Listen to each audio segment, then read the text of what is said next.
I think the question was, how do we bring this crew together? And the Biomimicry Institute really gave us the opportunity to do that in a way that is fair, just, and open to all, and to also ensure that these solutions reach the industry and reach everybody else over time. Welcome to this month's Biomimicry Fireside Chat. I'm Lex Amore, Communications Director at the Biomimicry Institute. What a year it has been. In 2021, we have experienced loss and fear from another year of a global pandemic, struggled with systemic social justice issues, seen ecosystems destroyed and biodiversity lost. Just this week, we saw devastating loss across the US from unprecedented weather behavior. Our hearts go out to all those affected. There's been talk without action. Promises have fallen short. And yet I remain hopeful because you all are here today wanting to contribute to make the changes needed that would offer a livable future. There are many people hard at work coming up with new solutions. And today we're talking about tackling a big one. Many of us are aware of the negative habits of the clothing industry. While consumers have a role to play, it's the systemic issues of the industry as a whole that needs a radical shift in perspective.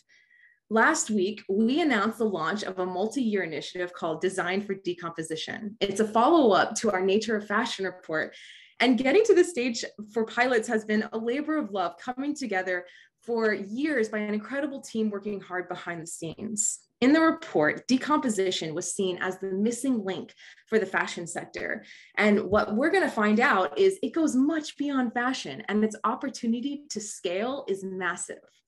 Before I welcome our panelists, I invite you to join me on a flashback to your third grade biology class. We begin with the sun, which sends energy out into our solar system. Plants capture that energy to manufacture sugars from water and carbon dioxide through photosynthesis.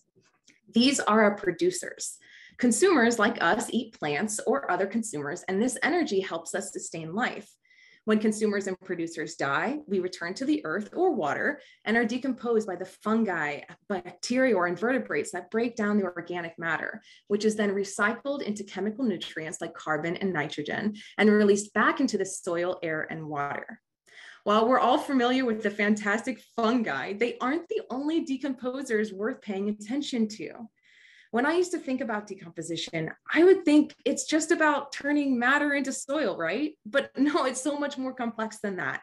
Just as there are multiple layers of consumers, there are the same trophic levels in the sequence for decomposers.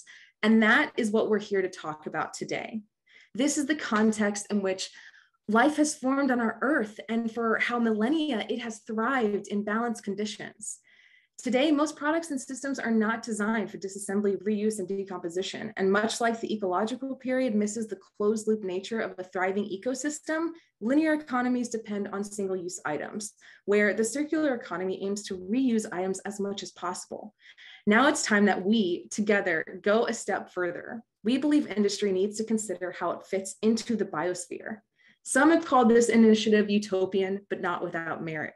It's ambitious, it's complex, and here to offer us new perspectives on how we can design for decomposition, I'm honored to welcome Karan Kumar from Laudes Foundation, Savanna Browne-Wilkinson from Metabolic Institute, Branson Skinner from the Laudes Foundation, and our own Beth Rattner from the Biomimicry Institute. Thank you for being with us here today. So everyone can get acquainted with you. I'll ask each of you a question that helps set the stage for your organization's role in the initiative, and then we'll open it up to our big discussion. So there are a lot of sides to this issue that we're discussing, but ultimately, I feel like we're talking about technological solutions and behavioral problems. Branson, why are we so slow to understand the magnitude of this problem? Well, you've started with a really big question, Lex. And I think because we were born into it, and most of us have never had the privilege of the right to exit. I mean, fashion's waste crisis is indeed a behavioral problem, as you said. So to focus on the root of the issue, we need to understand the context we find ourselves in, what's shaping our behavior. Overproduction and overconsumption rooted in exploitation of people and the planet didn't start with the rise of what we commonly call fast fashion over the last 3 decades. My organization, the Laudes Foundation, works in Accra, Ghana, which was one of the largest ports of exit for people trafficked to the Americas, many of whom and their descendants were forced to work growing and picking cotton to fuel the fashion industry. Today, Accra is among the largest ports of entry for secondhand clothing at the end of the same linear economy of overproduction and overconsumption. 15 million items of secondhand clothing circulate in just one market alone every week in a country of 31 million people. And there are more markets, and they too are oversaturated. When we look beyond the delusion of marketing, trendy language, glossy photos, Instagram influencers, we see that the commodities of fashion are still based on exploitation. People are still enslaved to produce, transport, and sell our clothes, including in Contamanto, the secondhand clothing market where we are actively working to improve the situation. And frankly, this is part that makes a lot of people uncomfortable. It is still mostly white men profiting from this. The exploration into the secondhand clothing trade that my organization began in 2016 is called Dead White Men's Clothes, which is a direct translation of the phrase for secondhand clothing in Ghana, Obruni Wawu. The idea that people had so much clothing to give away was so foreign to most Ghanaians when the secondhand clothing trade began in the early 1960s that many Ghanaians assumed it was coming from people who had died, hence the name. And, to put it plainly, excess was foreign to Ghanaians, while excess had been so ingrained in whiteness that we enslaved other people to make things that we would throw away. And we haven't stopped doing this. The influence of the secondhand trade and the commoditization of fashion that it has brought with it over the last half century has also changed Ghanaian cultural norms as well. And today, as a white man, and my partner Liz is a white woman leading our organization, we have received death threats. I'm not kidding, death threats from other white people because the name of our work, the name of the secondhand clothing trade in Ghana, somehow makes them uncomfortable. But we're not going to fix the problem unless we face our discomforts and face the fact that some of us choose ignorance because it is convenient. At the same time, as I said, I think many of us simply don't have the privilege to choose otherwise. But ultimately, we are all responsible. And that's what is so clear working in Ghana. There is simply too much clothing. My partner Liz often says that the fashion industry has blown the budget on new, far exceeding the ecological carrying capacity and our planetary boundaries. When we see literally millions of garments, I'm not making this up, millions of garments strewn along Accra's beaches and burnt in open piles along sacred estuaries, it's impossible to ignore this fact. But we still have to choose what we will do with that knowledge. And that's what excites me about being here today and the opportunities at hand to develop viable and accessible alternatives to extend our relationship with clothing beyond the role of consumer, to expand the value of fashion beyond that of commodity, and to regenerate where we have previously done harm. Wow, thank you, Branson. We've got so much to unpack there, but that well said. Wow. I'm going to jump into another big question for you, Karan. Why did you choose us? Why is the Laudes Foundation supporting this initiative? It's a really good question. And well, I mean, hopefully everyone will also see through the end of this conversation why we've chosen all of you amazing people to sort of partner with us. I think primarily, as Branson said, we need these solutions today.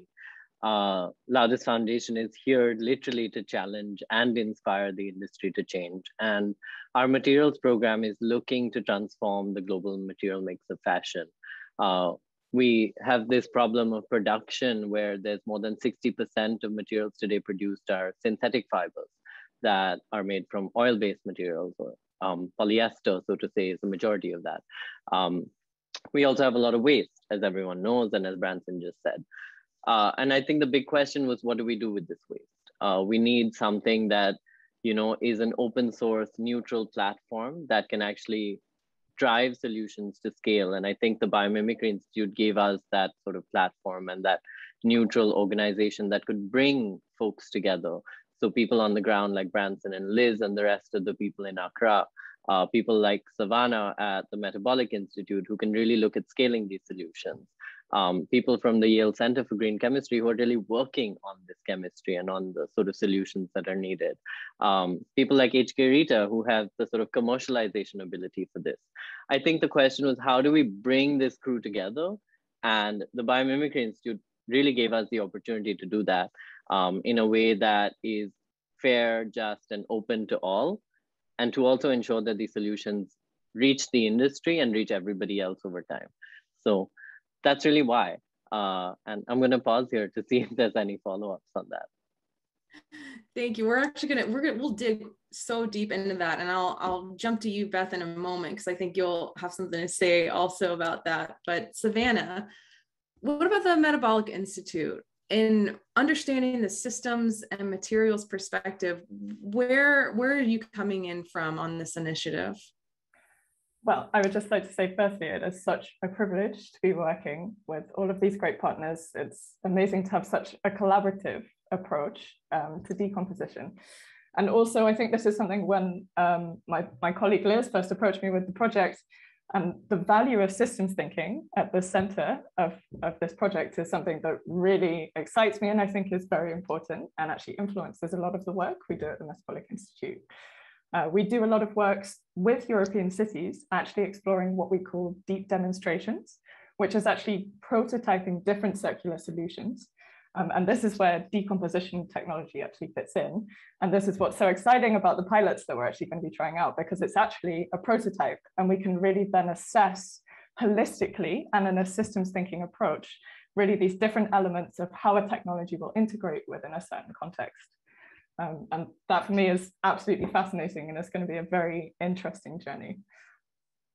Thank you. Beth, finally, can you help us illustrate what's the current situation, and why do you think we're uniquely suited to address some of these problems? Thanks, Lex, and thanks for such a great job of organizing today. So like Karan just said, the volume is insane, as Branson illustrated. It's uncalculable. I can't imagine what 15 million garments a week look like. I don't know if anybody else can on this call, but I mean, Branson has seen it, so he knows. But it's a visual depiction that loops will leak, right? We keep talking about how in the circular economy, that if we can keep sort of the technical metabolism intact and we can keep the biological metabolism intact, we can keep going and going and going sort of indefinitely. And what we realized is, well, actually the technical sits within the biological, right? Because we're fundamentally part of the same system. And within that, I mean, you and I are going to eat about 40 pounds of plastic in our lifetime. And that's not just from packaging, it's from these microfibers, which are really just microplastics. So, you know, you're looking at 92 million tons of waste a year. Let's say you cut that in half. You still have a lot of loops that are leaking. Let's say you can recycle it. 2%, 5%, 20%, you still have a lot of leakage. So the Biomimicry Institute is looking at this from a very different perspective of like, what are we leaving on the table? Well, we're leaving decomposition on the table. Like, nobody has been talking about the one thing that's been working for the rest of the planet. Because in terms of sheer mass, we finally, like, what humans have made now actually tips the scale. If you took all the animals and all the plants and all the protozoa together on one side of the scale, and everything that shopping centers and coffee mugs and all the clothes that we made, we now have made more. So we have to start approaching this the same way that the other part of the scale has. That's really what we're here to do. There's so many images that come to mind because I've been looking at some recent news articles, and that's to understand the gravity, it's near impossible. I realize incineration, it's not the answer as the waste piles up, and addressing this and pivoting to the systems of design that can simultaneously look at both of these issues. It sounds really complicated. Beth, can you expand a little on what opportunities do you think exist for waste management companies or maybe municipalities? Yeah, that's the right question right now. So I don't know if you guys have heard, but we're going to start banning textiles. This is going to be a huge disruptor. Massachusetts here in the United States is doing it. France is doing it. Ontario, there's 2 provinces that are already doing it. When you start banning textiles, you got a lot of people who are going to panic. You're also seeing banning of incineration happening. It's happening in the UK right now. You've got members of parliament saying, you know, there's 50 new incinerators on the dock, and they're saying, well, there's so much cancer-causing microparticulates that are coming off of the incineration process. They're like, okay, so we can't landfill our way out of this, and we can't incinerate our way out of this. What are we going to do? So it's a huge opportunity actually for waste management in particular. Right now, the biggest capture is methane, and methane is being used to like drive their facilities, or maybe you have like a BMW plant next door to a facility that's using that methane. But there's so much more that's capable to just even with like the current waste cycles that we do have. And I think that that's the big problem right now, is like no one's thinking about, so sorry, let me just go on this quick tangent. So the fossil fuel industry is subsidized to the tune of $6 trillion a year in just 2020. We can think of this current waste stream as some form of subsidy for the system that we want to create. That's the big pivot here. So we're not going to get, you know, we can't do much about federal and state subsidies at the governmental level, but what we can do is we have access to this pile of waste. So let's start connecting the dots. Let's start taking some of these existing decomposition technologies and shift the tide toward the system that we do want. That's what I think is a big opportunity for waste management. Can I also just add on to that? I think Betty makes some great points. And also it's just really, it's still being viewed in two siloed bins almost. There's the technical recycling, and then there's the biospheric recycling that happens in the background. And no one's really paying much attention to that, but actually they are so interconnected. And actually this is where decomposition technologies play a really vital role, is actually bringing those two back into alignment again. Well said, Savanna.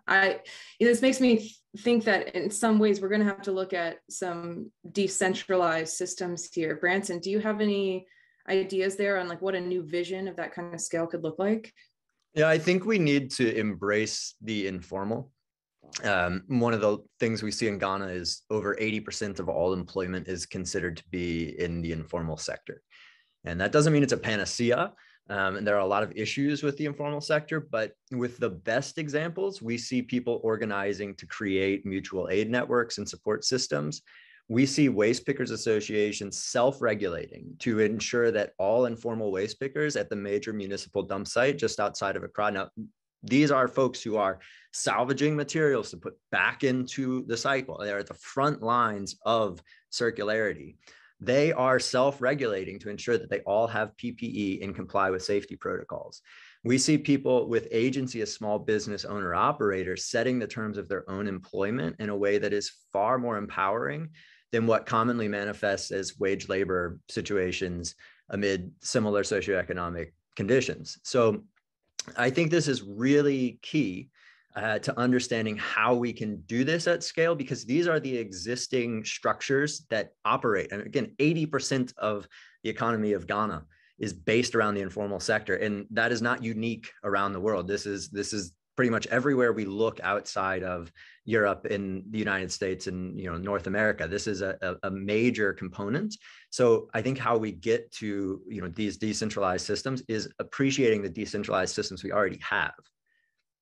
Yes. And what about the waste? Savanna, what are your thoughts on monetizing some of this waste? This is a very interesting question, actually, Lex. And I think really it comes back to an even more fundamental question, which is how are we valuing this waste? What is value? How do we define it even? And I think it actually goes beyond economic value. We really have to, the need is so urgent that we have to think beyond economic value. We have to think about the value for the biosphere, the value for the environment, really add new perspectives in how we are going to valorize our waste. This is a really important question, and actually something we've been discussing internally as a team as well. And it's been a big driver of the sort of the way we are looking at different technologies. Like what is the value proposition of each of these technologies in a certain context? Actually, Lex, can I just follow on Sav's point for a second? Oh, Karan, you go first.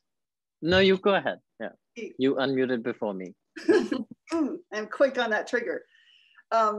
We made a joke sort of like internally where we said we wanted to measure the world in butterflies. And mostly because it sounds super hippie. But and so we didn't put that forth into the world, but it's a super legitimate point. And we're now seeing corporations embrace biodiversity targets, and entire, of course, governments doing the same thing. And butterflies are one of those on the verge of extinction species. Monarch butterflies alone have like lost 99% just in the last, my lifetime, basically. So when Sav talks about this is not just about economic drivers, that is actually what we're thinking about. We're also thinking about the social and emotional health of the humans who are part of the system that Branson's been illustrating as well. And if we don't start valuing that, like, what are we doing? I mean, we get these questions all the time, like, what's the economic argument for decomposition? Well, what's the economic argument for what we're doing right now? And so I just think it's really important that we always be able to pull back the lens a little bit. Karan, yeah.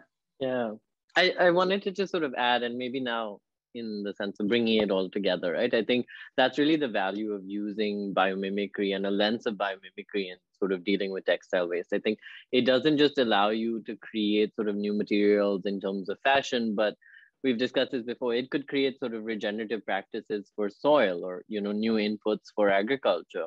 It could really sort of also help people on the ground by creating sort of safer environments for them in the things that they're dealing with every day. Like Branson said, they're all wearing PPEs, they're dealing with toxic piles of waste. How do you actually help them manage that? And how do you look around and learn from nature to do that? And decomposition sort of offers you that ability because, like you said, Lex, in the beginning, everything sort of stems from one source of energy and sort of these core chemicals, that we're all made up of, that all of the things that we wear are made up of. It's just different manifestations of it. So how do we get it back to that, I would say that raw material that we can actually do something with? Well said. And if I can build on that to note, I think one of the things that we learn through the existing decentralized informal economy is the idea of cooperation. Not everyone can do everything.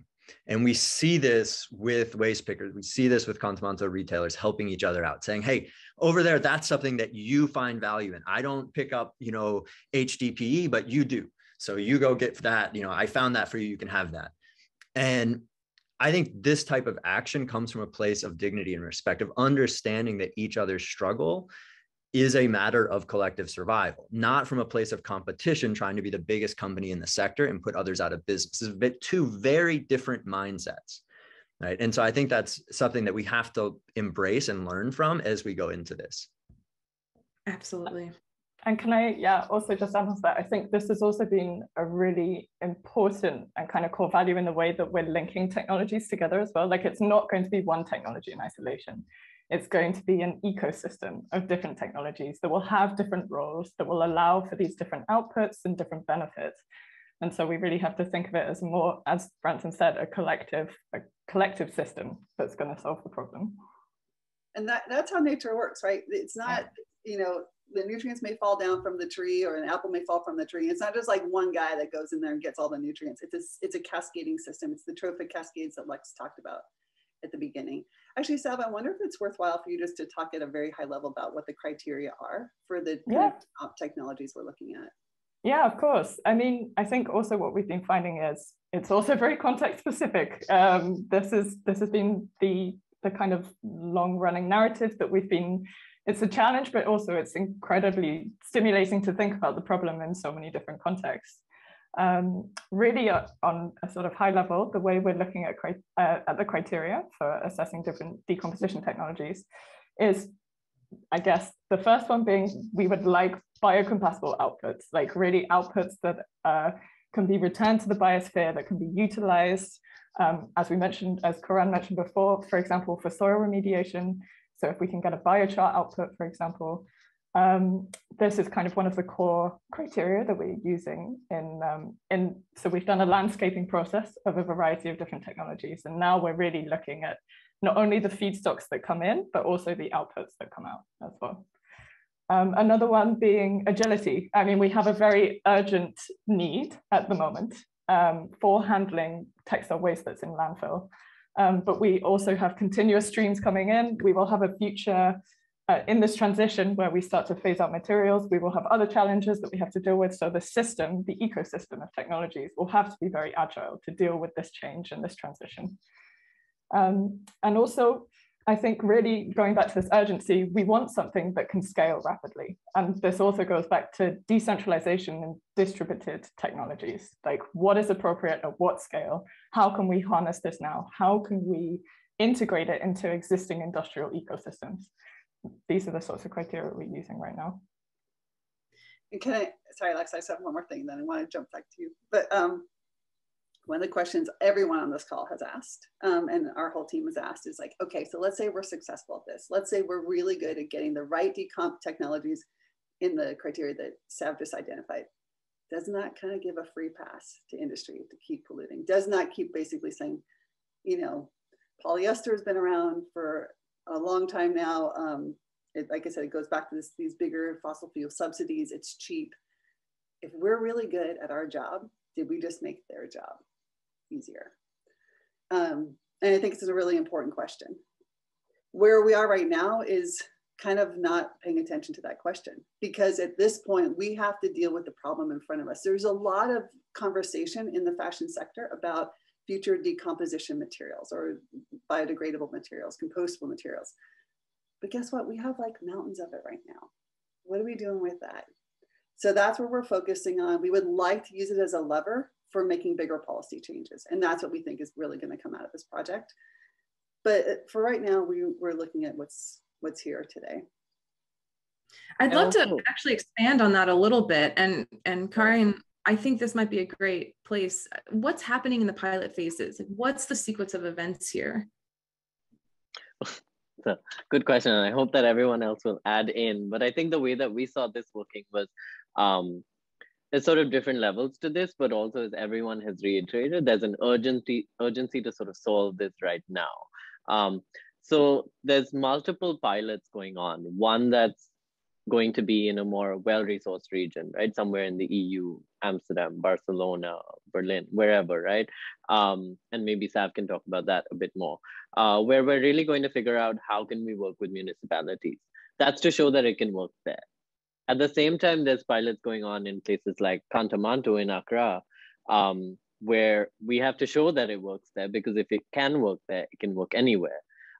15 million garments coming in every week is no joke. And if we're able to actually show that decomposition is a valuable exercise, that the people there can gain value from it, while they are engaging with these technologies, embracing entrepreneurship, for instance, in this distributed, decentralized model to actually own and operate these technologies, and really take ownership of that supply chain, then we've sort of cracked that.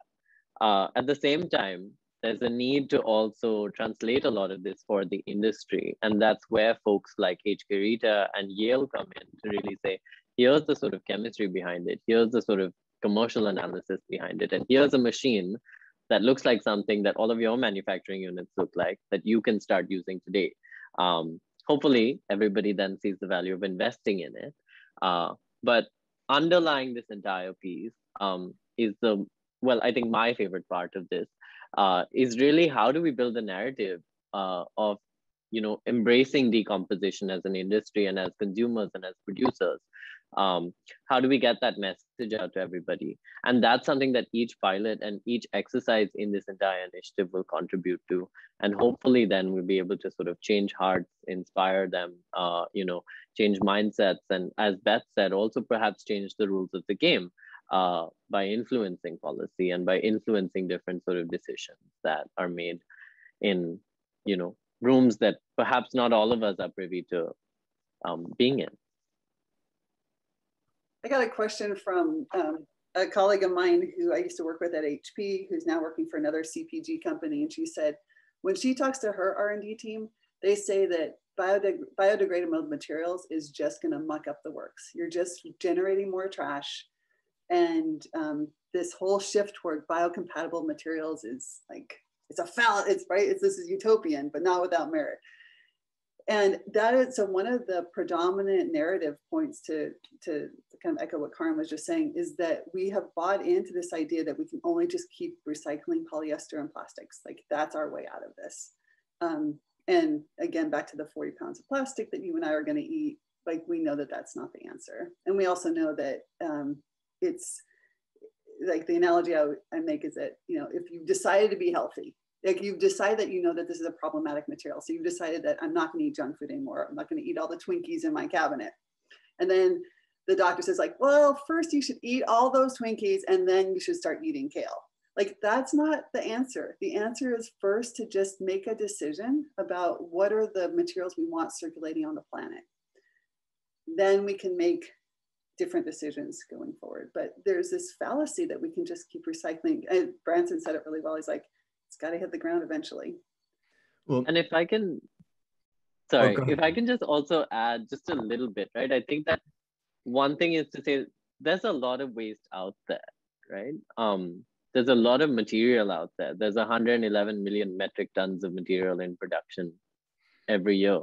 And there's 92 million tons of waste.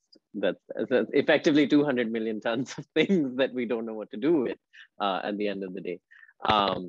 But there's a path for everything, right? There's recycling, as Beth said, maybe 20% is recycled. And beyond that, we need solutions that can complement and that can run in parallel. And unless we can do that, we're not going to achieve scale in any way. Yeah, I think, you know, I want to build on a couple of things that you all have said here, which is, you know, we can think of the secondhand clothing trade today as part of the decomposition process. People sort, they take things apart, they salvage what they can, and then they let fall to earth. Much the same way we might see a tree providing shelter and food to a number of other living beings as it grows into the forest floor and providing nutrients for life throughout that process, right? But with the secondhand clothing, the problem is that what's falling to the earth presently is actually poisonous. Like it's not a nutrient. Similarly, as you've talked about, fossil fuel-based clothing like polyester pulls from previous carbon cycles and brings those resources into our current carbon cycle, throwing our ecological time scale out of balance and creating waste. Now, fundamentally, if we create and consume garments exponentially faster than they can decompose, we have a waste problem. Right? Just the laws of nature dictate that. So in the current state, I mean, I do think it's important that we reckon with the fact that we might not be able to turn every poisonous input into something regenerative. And that's just the reality of what we have created as a society. Our clothing was not designed for healthy decomposition. Like you said that at the beginning, right? The vast majority of clothes use dyes and other chemicals that are harmful to our ecosystems, especially when polyester has made it into almost every garment that I personally am wearing right now. You know, so to place our bets that fledgling recycling technology can successfully capture 100% of everything that is no longer in use in some endless loop, you know, when the reality is we currently have over 75% of textiles ending up in landfill, meaning that what we're talking about with the secondhand clothing trade, the 15 million garments and what ends up as waste out of that, which is a lot, that's just the smallest tip of the iceberg, right? It's so to believe that we can, you know, invest in this recycling technology, that's to surrender to the belief that we can't stop ourselves from making 100 billion items or more every year. You know, that we will continue to fuel this commoditization of fashion and the exploitative practices of overproduction and overconsumption. And, you know, that we're going to continue to prioritize excess over human life.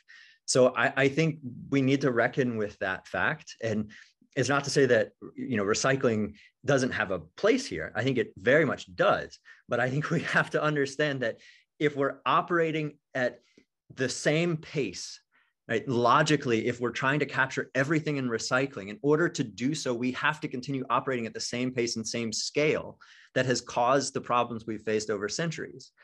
And I think to believe that somehow this time is going to be different is like delusional, frankly. I just appreciate that so much because when we hear Greta saying blah, blah, blah, all I can think is this is the opposite. I love that we're getting so succinct and saying like, this is a problem and we have to do something about it now. Well, let me make it tangible, right? My organization is on the inside of these conversations and they are no different from the past. Right? We have been offered 10 cents per pound landed price by a number of clothing recyclers to re-export clothing waste from Ghana to Europe. This cannot be done without the continued exploitation of young women working in conditions of modern day slavery. It's impossible, right? So that businesses exist on margins that only work with exploitation baked in, it frankly should be criminal in the 21st century as a colonial legacy. We need to ask ourselves, will labor conditions improve if we continue running at the same pace, making new clothes that are really priced nearly the same as secondhand clothing? I mean, that's the reality here. We have driven so far to the bottom that there's no value in this anymore. So what happens to the entire system underlying it? We've made that whole thing valueless. How does this play out? We should move in the other direction. We should all aspire to be creating value and racing ourselves to the top, much as we see the informal systems doing, supporting each other to all succeed together. Yes, it snaps all around. Okay, so the concept of decomposition is nuanced. It's messy. The definition is very broad. It's top level from what we know. The more we dig in, the more we realize how little we actually understand and how absent it is, as you've all made very clear, it is from the conversation that needs to be had. There are many types of decomposition and digestion happening across nature, and what we choose to learn and apply will be extremely context dependent. So that said, Beth, can you share some of the general lessons? What's our team up to? What's some of the research that's leading the way? Yeah, that's how this, so back to sort of what Karan was saying about the process, the very first thing, because we're the Biomimicry Institute, that we do is actually look at the biological literature. And so what are all the different ways that, first of all, what are the vast number of materials that get decomposed every year? Why is it that chitin, which is every shelled creature that you see, why isn't there more buildup of that across the planet? It's because there's so many enzymes that can break down chitin. We can break down chitin ourselves, right? People eat grasshoppers, like there's a lot of chitin there. So there's so many enzymatic processes for this very abundant material on the planet. That's why we don't see, beetle shells everywhere. The other, so we're looking at materials, and we're looking at some of the more recalcitrant materials like lignins. So what can that teach us about how to break stuff down? Fun fact, I have a mushroom growing in my house right now because we had a lot of rain. You don't want mushrooms, and I mean on a door jamb. Like, I'm not talking about in a dish, I mean on a door jamb. That's how committed I am to decomposition. So, and you should still get that checked. I should get that checked. Yeah, exactly. It's not healthy. The point is that what's happening that we've learned is that termites are phenomenal at breaking down lignin, right? And they exist, their gut biomes exist with spores, actually, so that you have this enzymatic process working together with basically a fungal process. So like the young termites go out and they eat a bunch of the material, and then by the time that their feces is emerged and it's reduced, fermented basically down to some like simple sugars, and then you've got the older termites that then digest it, there is no trace of lignin. And lignin is notoriously hard to degrade. So how is it happening? So what's going on there? So we take a lot of the different examples of what's happening in nature as clues for what could be possible for when we're looking at these more difficult materials to break down, because a lot of them are just as difficult as lignin, or, sort of, there's lots of these kind of, again, these more sort of recalcitrant materials. And part of it's going to be enzymatic, it's going to be microbes. The way that Ellie on our team says it, like, it always comes down to like, it's weathering, it's chewing, it's an acid bath, and then it's enzymes. Like, that's basically this process that we keep going through. So that becomes the clue that we look for. Then we apply that as criteria to all of the different technologies we're looking at. Thank you, Beth. And Savanna, I'm curious, with this new concept that we're really digging in deep on decomposition, how do we deal with both these mixed fibers and mixed waste streams? Yeah, this is the question, Lex, I think, actually, and something that we have been exploring since the very beginning. I mean, it's not just, we have a hugely complex textile stream, but globally it varies from, we're looking at pilots in Europe to pilots in Ghana. We've got a very different composition. Obviously, the bulk being polycotton, and this is something that is a huge focus in the technologies that, well, or one part of the technology chain that we want to eventually design. But we're also dealing with these lower volume, higher impact textile streams. So looking at functional chemistries such as waterproofing, such as PFAS, like flame retardants, these sorts of things.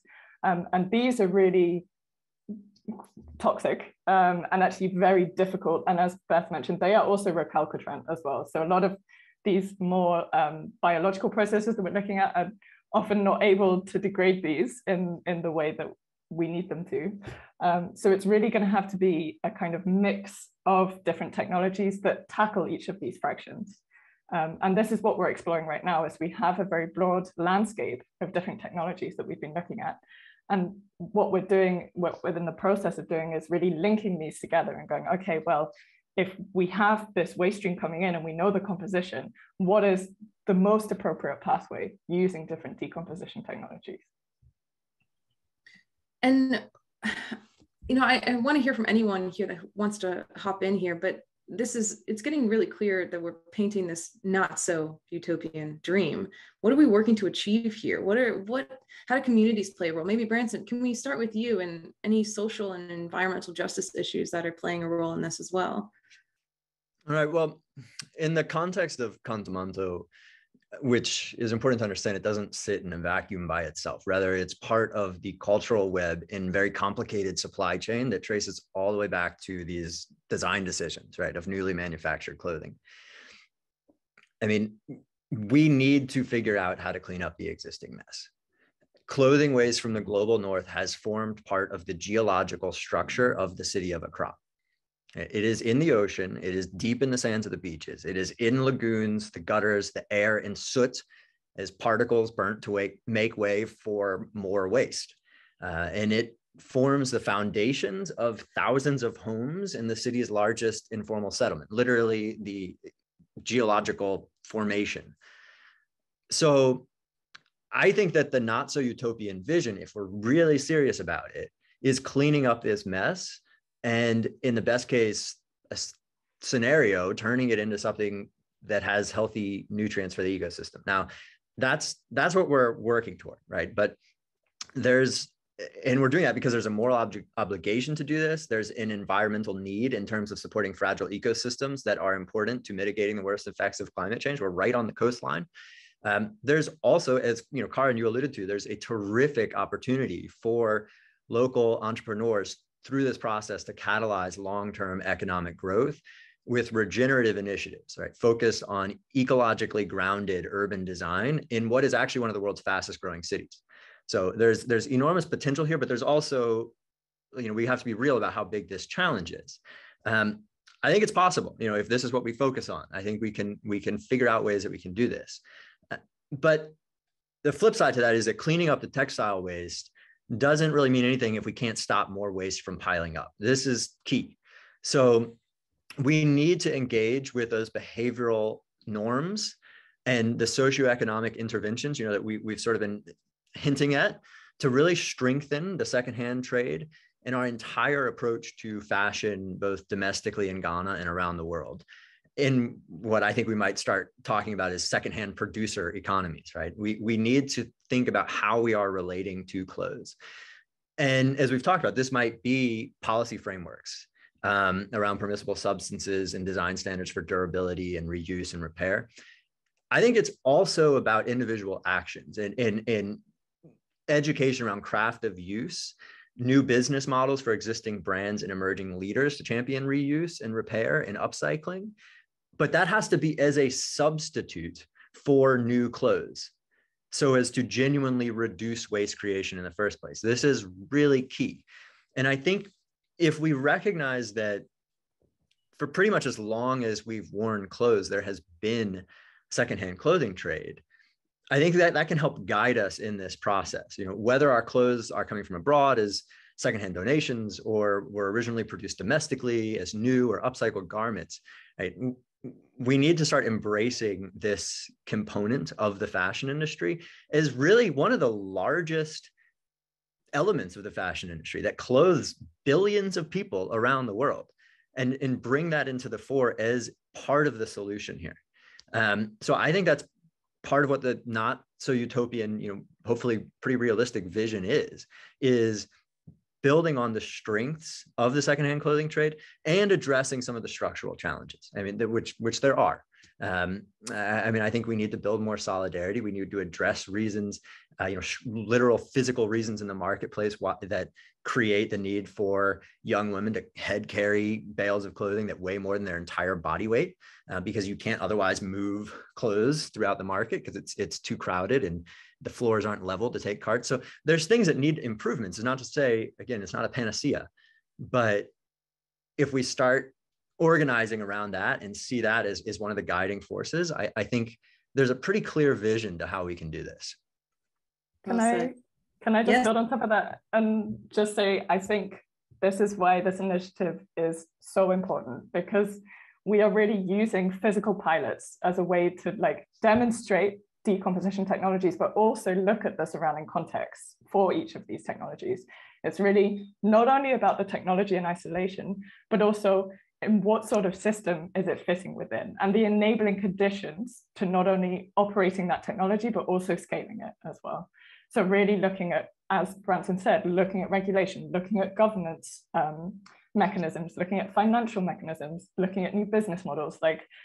As Karan said previously, it's really about building this momentum as well, and really establishing decomposition technologies within different contexts. And that requires us to look at in a much broader scope, using systems thinking.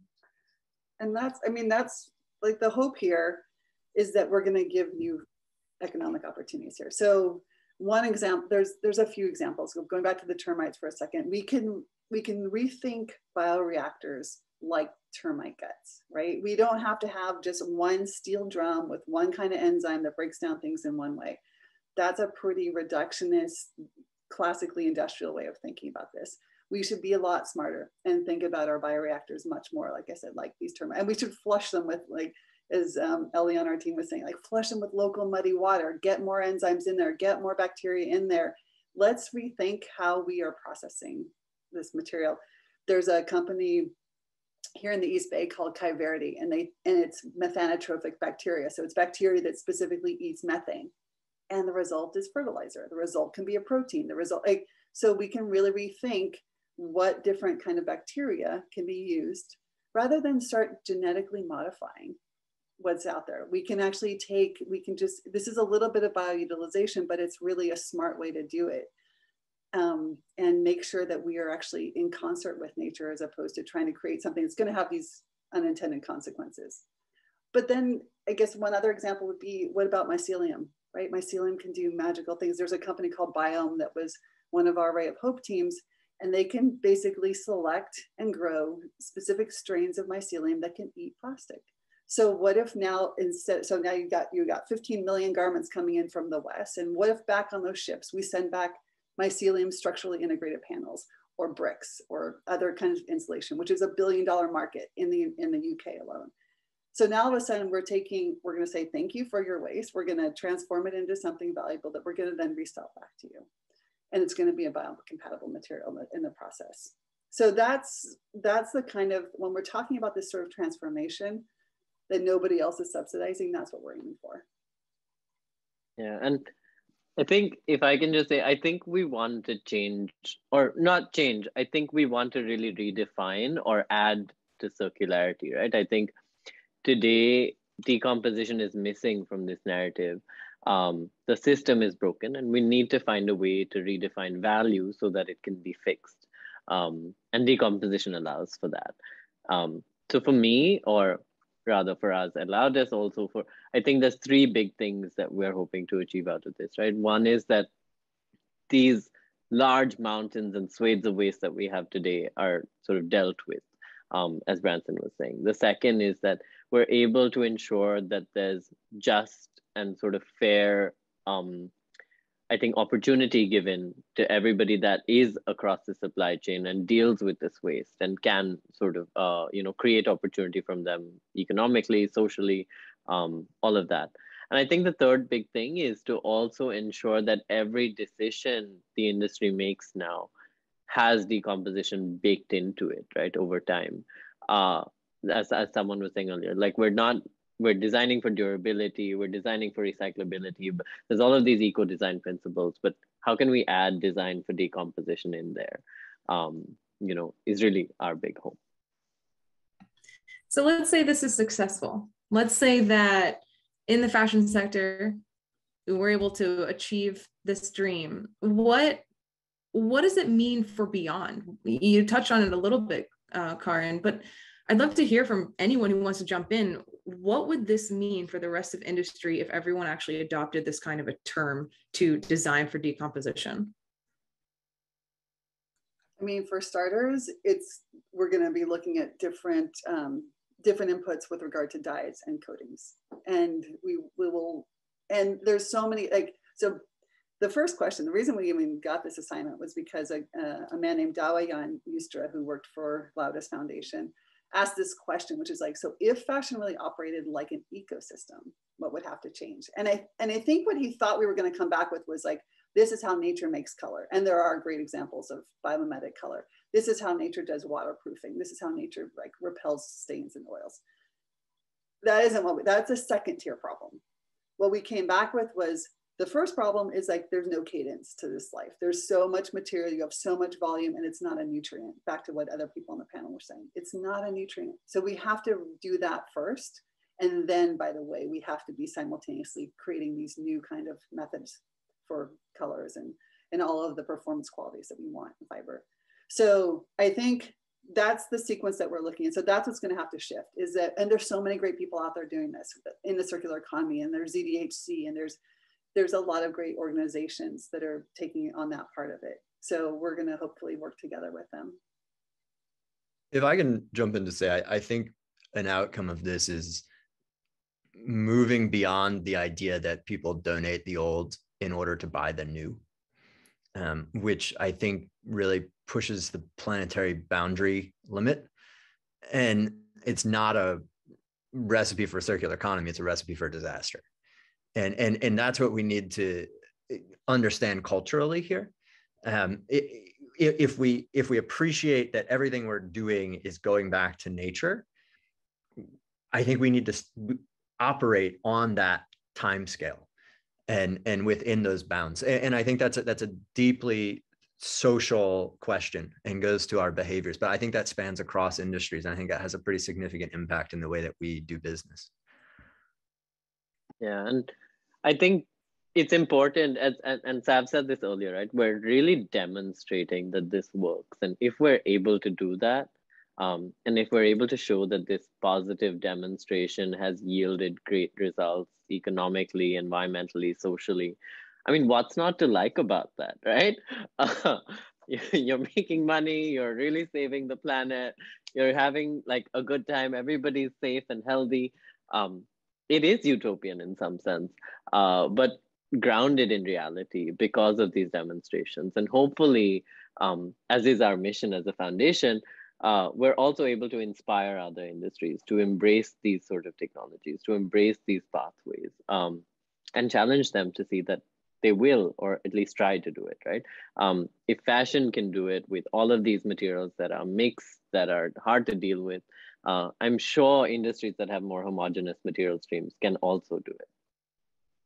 And I think just to add to that, I mean, it's really also quite important to stress that it's a transition. Like, we are not going to find a silver bullet tomorrow. That's not how this is going to work. It's going to be a long process. We have an urgent issue to deal with, but the way that we, I guess, try and promote these decomposition technologies and approach existing industrial ecosystems, and they are very difficult to deal with. Like, they are very set in their ways. There are certain lock-ins. This is really going to be a long-term transition as well. And this comes hand in hand with also changing the way that we design our materials, and also what Branson said, changing the mindset on the way we consume as well. Thank you. We are almost at time, so I'm going to keep it short for you, Beth. Yeah, absolutely. I will just say that like there are other social forces that are changing right now that we are going to get to benefit from, hopefully. Like there's an awareness of biodiversity that is unprecedented. There is Marie Kondo who's telling us not to buy so much stuff. And like there are these new forces in the world that will help the cause. And I feel like we could talk about this for days. Like honestly, we're still just scratching the surface. We're almost at time. So how I'd like to end this is I'm going to ask each of you a rapid fire question. And so answers should be kept between 1 word and 1 sentence. Don't worry, there's not going to be a penalty, but let's try to keep it as much as we could. So Savanna, I'm going to start with you. What excites you most about this work? Oh, what a question. I think just the kind of ferocity and the ambition of every partner in this project. I think it is so big and it's so amazing. And yeah, it's just incredibly exciting. I love that. Great answer. Branson, if you received another, let's say $2 million from an investor listening here right now, what would you do with it? Well, my partner Liz and I were talking with a good friend of ours the other day about a new climate change film that cost $75 million to make. And it's clear that in the scheme of a Hollywood budget, $2 million is nothing. But on the other hand, for an environment like Contamonto, $2 million is enormously powerful and a transformative sum. And that's how we would spend it. Contamonto today is the largest reuse hub in the world. And so we would invest in that. We would invest in sanitation. We would invest in expanding the aisleways I talked about. And we would make it the proud flagship of the circular economy that all Ghanaians can be excited about into the future, and that can serve as an example of what is possible around the world. So much longer than a sentence, but powerful. Thank you. I think technically it was 1 sentence, a lot of commas. Perfect answer. Thank you.